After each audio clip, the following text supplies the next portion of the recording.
안녕하세요. 반갑습니다. 이번 강의에서 우리는 청나라에 대해서 살펴볼 건데요. 청나라는 명나라 다음에 이루어진 중국의 나라죠. 특히 지금 현재 중화민국 바로 이전의 국가가 바로 청나라입니다.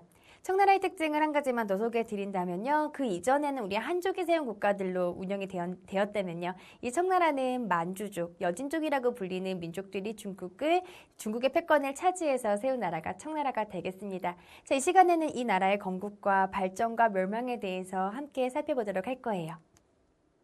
자, 여러분, 우리는 이번 강의를 통해서 청나라의 건국, 발전, 그리고 멸망의 구도를 함께 정리해 보도록 합시다. 자, 제일 먼저 우리는 청나라의 건국을 살펴보도록 합시다.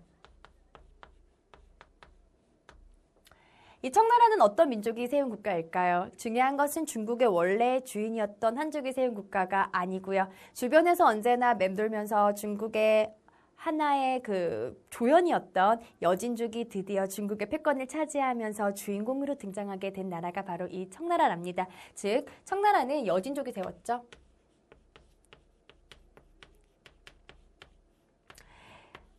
이런 부족 국가들 같은 경우에는 부족들이 흩어져 있을 때는 큰 힘을 발휘하지 못해요. 그런데 여진족의 영웅이 등장합니다. 누르하치는 상당히 많이 출제가 되는 이름이기 때문에 기억을 해주세요. 누르하치가 흩어져 있던 여진족을 하나로 통일하게 되면서 힘이 강성해지고요. 그들은 이제 나라를 정하게 되네요.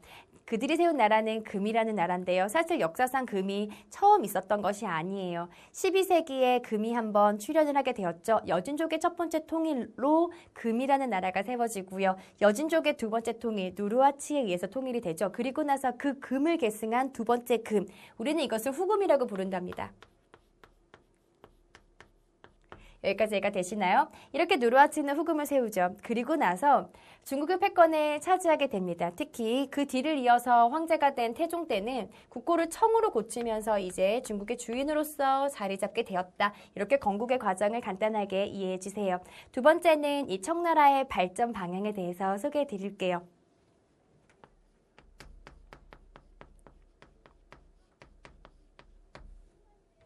청나라의 발전은 크게 두 가지 흐름으로 한번 정리해 봅시다. 가장 먼저는 청나라가 한족을 어떻게 통치했는지 통치 방식에 대해서 살펴볼 거고요. 두 번째는 청나라의 전성기에 대해서 살펴볼 겁니다. 자, 먼저 청나라가 한족을 지배했던 통치 방식을 살펴볼게요.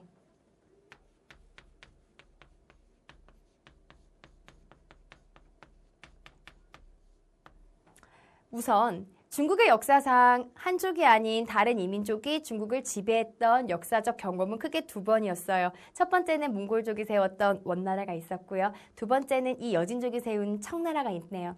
근데 원나라는 굉장히 강압적으로 한족을 차별적으로 통치했기 때문에 결과적으로는 한족 반란으로 그 나라가 빨리 망하게 되었죠. 이것을 교훈으로 청나라는 한족에 대해서 강압적인 정책을 펼치지 않아요. 한족의 문화를 충분히 수용하면서 그들도 이 청나라의 주인공으로 역량을 펼칠 수 있는 이런 나라를 만들려고 노력을 하죠. 그래서 그들의 통치 방식은 강경책과 회유책의 모습으로 함께 운영이 되는데요. 자, 먼저 어떤 부분에서 상당히 회유적인 모습을 보였을까요?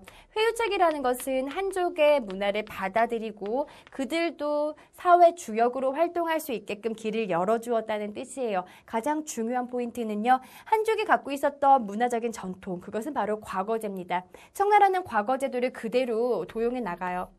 과거제라는 것은 능력만 있으면 네가 시험을 봐. 네가 시험을 봐서 그 시험에 통과만 한다면 너는 국가의 관료로서 황제와 함께 나라의 정책을 이끌어갈 수 있어. 이게 바로 과거제잖아요. 이 과거제가 그대로 한족에게도 열리게 되고 만주족에게도 열리게 된답니다. 여기서 만주족은 여진족을 의미하는 거예요. 가끔 여진족과 만주족이 병용돼서 나오기 때문에 여러분들은 같은 뜻이구나라고 이해해 주세요. 자, 그럼 과거제도를 통해서 어떤 제도가 마련이 되냐면요. 만주족과 한족이 함께 차별받지 않고요. 국가의 중요한 관직으로 등용될 수 있는 제도가 성립이 되죠.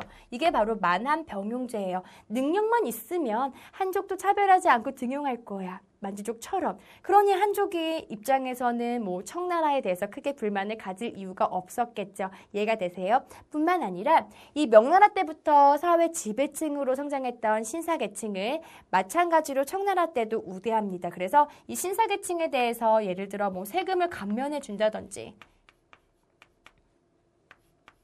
뿐만 아니라 그들이 갖고 있었던 약간의 죄를 지어도 면책을 받을 수 있는 면책 특권들을 그대로 유지해 줌으로써 한족의 청나라와 함께 나라를, 그러니까 만주족과 함께 나라를 운영할 수 있도록 이런 제도적인 기반을 마련하기도 하였네요. 그러나 그럼에도 불구하고 만약 한족이 만주족을 무시하거나 여진족을 비방할 경우 그들에게 상당히 강압적인 통치를 함으로써 이 회유책과 강경책을 병행적으로 운영을 하는데요. 어떤 측면에서는 강경책이 운영이 되었을까요?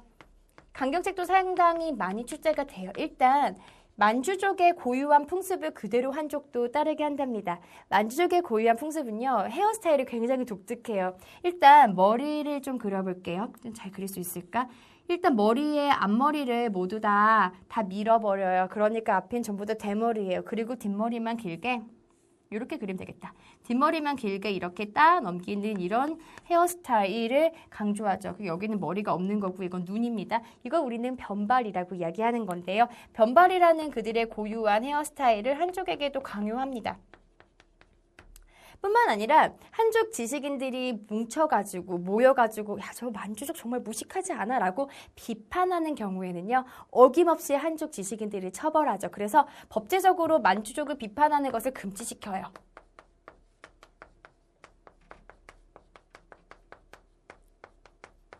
이것이 대표적인 청나라의 강경적인 통치 방식이 되겠습니다. 이해가 되세요? 좋아요.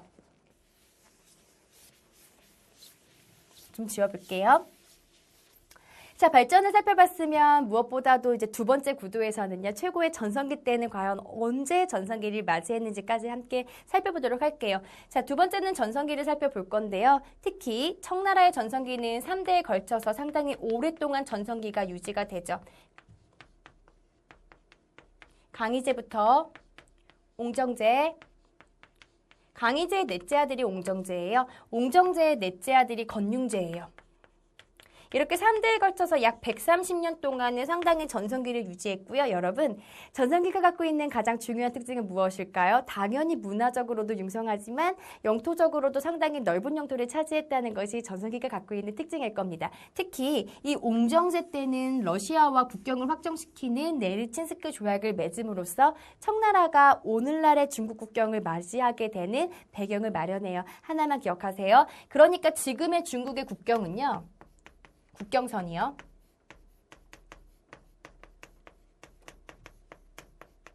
청나라 옹정제 때 확정이 된 것이에요. 이렇게 국경을 확정하는 과정에서 러시아와의 조약이 필요했고요. 네르친스크 조약을 통해서 러시아와 맺은 평야적인 조약이에요. 러시아와 청의 경계를 명확히 하였답니다. 이렇게 우리가 이 청나라의 발전 구도를 기억해 주시면 돼요. 이해가 되시나요? 좋아요. 자, 마지막으로 살펴볼 부분은 이 청나라가 어떻게 멸망하게 되었는지 멸망인데요.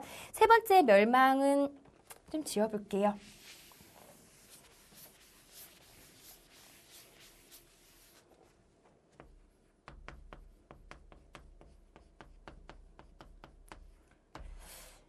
청나라의 멸망은 내부적인 요인 때문에 멸망을 했다라기보다는 대외적인 환경이 변했기 때문에 멸망을 할 수밖에 없었어요. 19세기 들어가면서 서양은 열강이라는 제국주의 국가들이 성립이 되면서 주변의 약소국들을 식민지로 삼으려는 정책이 마련이 되죠. 이 역시 중국의 청나라 역시 영국의 제국주의 반열에 끼게 되면서요. 영국의 간접적인 지배를 받게 된답니다. 이렇게 되면서 청나라는 국가적으로 굉장히 쇠퇴하게 되고요. 그 결과 내부적으로 신해혁명이라는 근대화 혁명이 일어나게 되면서 멸망을 하게 돼요. 신해혁명의 결과 중국이라는 나라가 세워지게 되죠. 이 정도로만 간단하게 기억해 주시고요. 특히 이 신해혁명부터는 중국의 근대사에 들어가기 때문에 아마 이후에 다시 한번 다루게 될 것이에요. 이해가 되시나요? 좋아요. 자, 여러분. 이번 시간에 배웠던 중요한 내용들을 핵심 정리를 통해서 우리 한 번 더 파악해 보도록 해요.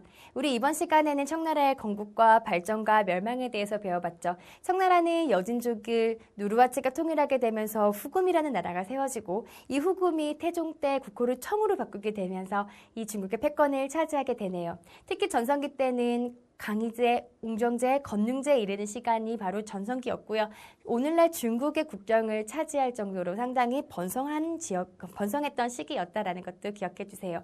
자, 마지막으로 청나라는 신의 혁명이 일어나게 되면서 근대화의 개혁이 나타나게 되고요. 그리고 나서 청의 뒤를 이어 중국이라는 나라가 세워지게 되었다라는 것도 함께 놓치지 말고 정리해 주세요. 자, 여러분, 이번 시간에 배웠던 중요한 내용들을 선생님과 함께 문제를 통해서 확인해 보도록 해요. 먼저 문제를 풀어보셨죠? 같이 답을 맞춰볼게요. 자, 첫 번째 문장부터 읽어봅시다. 청나라는 만주와 중국 대륙 등 영토를 확장하여 오늘날 중국의 국경선을 확정하였죠. 모두 다 정답 맞추셨죠? 자, 두 번째 봅시다. 청나라는 만주 쪽과 한쪽의 융화를 위해서 회유책과 강경책을 병행하는 이중 정책을 실시했고요. 이것이 바로 원의 통치제도와 다른 청나라의 통치의 긍정적인 측면이에요. 자, 이렇게 오늘 이 시간에는 청나라에 대한 내용에 대해서 살펴보았는데요. 오늘 배운 내용들은 반드시 복습을 해주셔야지만 여러분들 걸로 정리할 수 있으실 거예요. 복습해 주시는 거 꼭 부탁드리고요. 강의 듣느라고 수고하셨습니다.